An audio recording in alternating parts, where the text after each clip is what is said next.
Okay, quick tour. The tank, I think, including the sump underneath, something like 1400 litres or 1450. Water capacity, taking into account the sand and the bogwood, etc., is 1300 litres, give or take. We've got a weir at either end.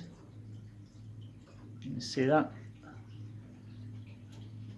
The weir scavenges from the bottom and also from the top. So on the bottom, if I can get the camera in, there's a comb just there. So the water comes in through that, goes up through a wall, over the wall, and then over the top.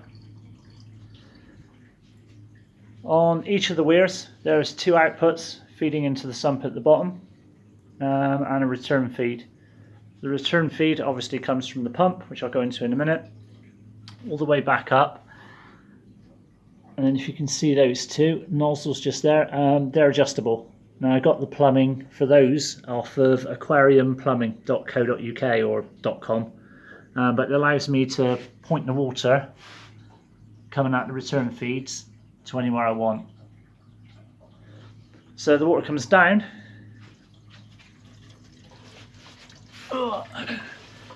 Excuse the lights, there's an LED strip that I've plugged in so we can see what's going on in here. There. So the water comes down. That one and that one there. The water coming down. On each one coming down, I've then got the main drain.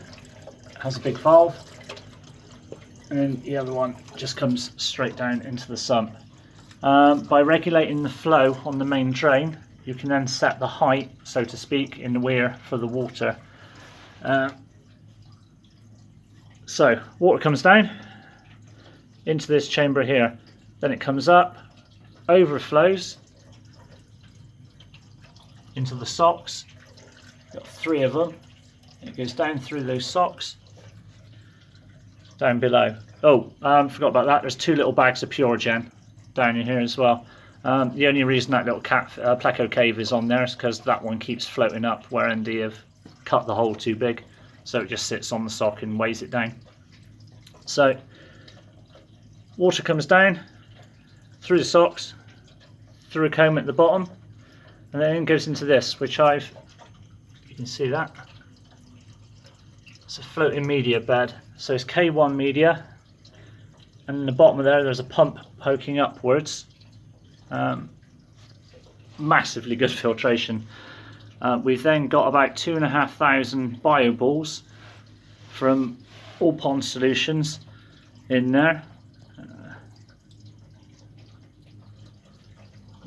There we go. So the water comes down into that chamber, up over through the socks, down. It then comes across this and then up through a comb up here and flows into the next section. Now the next section, we've got C2 resin, like the only way I can describe it is a pair of tights across here. So the water flow kind of goes through it and then flows down. It also goes across the top through some foam, and then down. And then that chamber there, all the water goes down, down, down through the various bits of foam.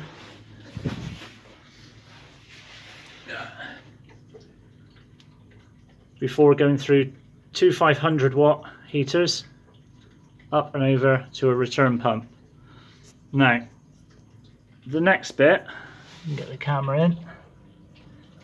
There.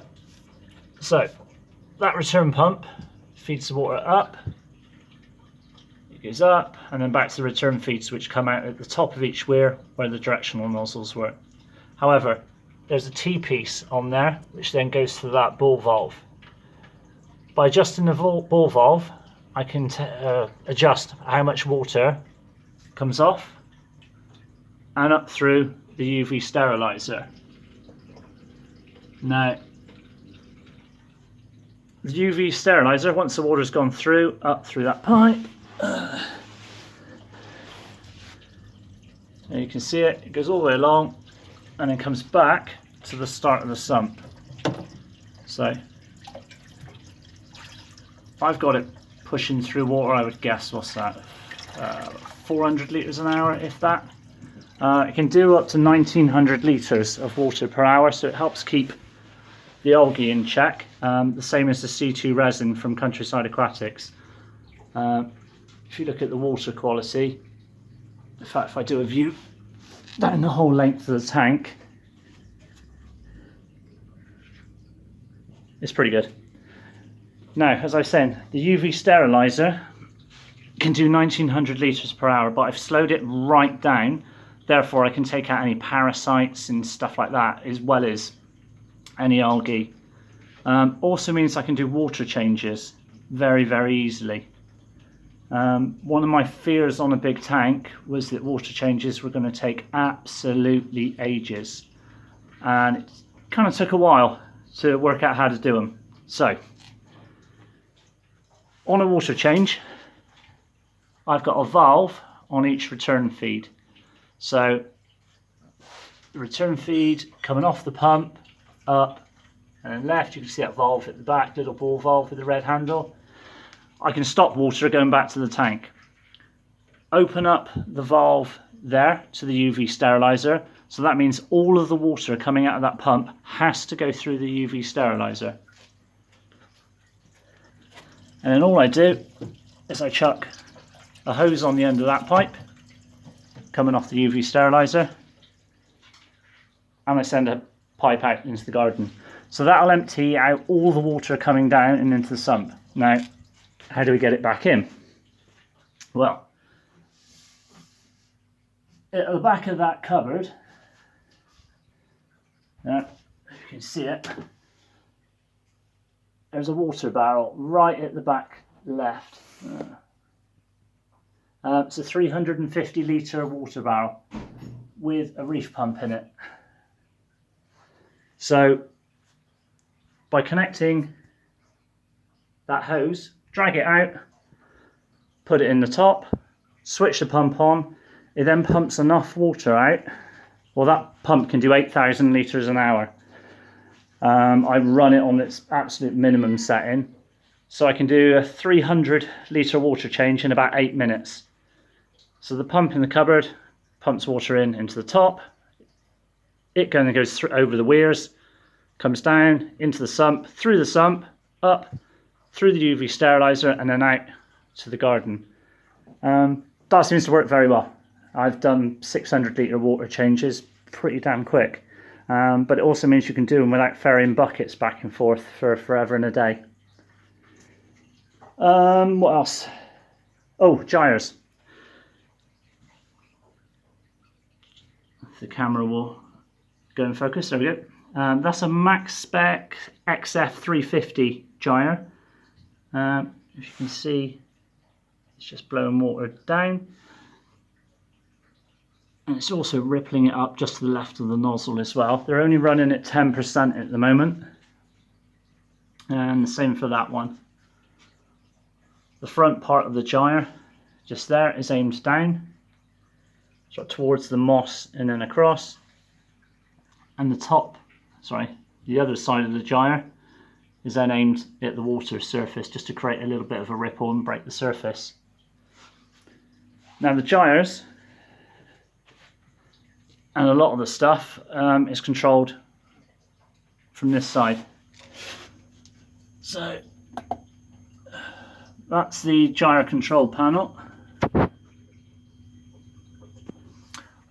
It's programmable, so I can tell it to run at 10% for an hour, run it 100% for 5 minutes. Instead of running in a constant flow, build up, pulse. I can set both gyres synchronized, so they both pulse together, or they pulse alternately, etc., etc. What it does mean, though, is that for me, at 3:05 every day, both those two gyres fire up to around about 40–50%, and they pulse. So they'll build up and then come back down again over 2 seconds. What that does is it creates a reasonable amount of flow in the tank, and it kicks all the crap up off the bottom, gets it up into the water column. So for those 10 minutes every day, a lot of crap is fired up into the water column with the pump running. And I generally turn it over around about 8 to 10,000 litres an hour. You take a lot of crap out of the water really, really quick. So instead of it sort of sitting around, you can see it's pretty clean. Those dark bits are Tropica aqua soil. It's my Altos. What else goes on in the tank? Oh, CO2 and the pump, yeah. So that's the gyro control panel. That's the pump. It basically has 20 different levels, so you can speed it up or slow it down. Now that's set at level 12 out of 20, which I think, so what is that in my head? 4,000, 8,000, about just under 9,000 litres an hour going through that. As you can probably hear, that's 9,000 litres an hour. And if I shut the cupboard doors for the sump,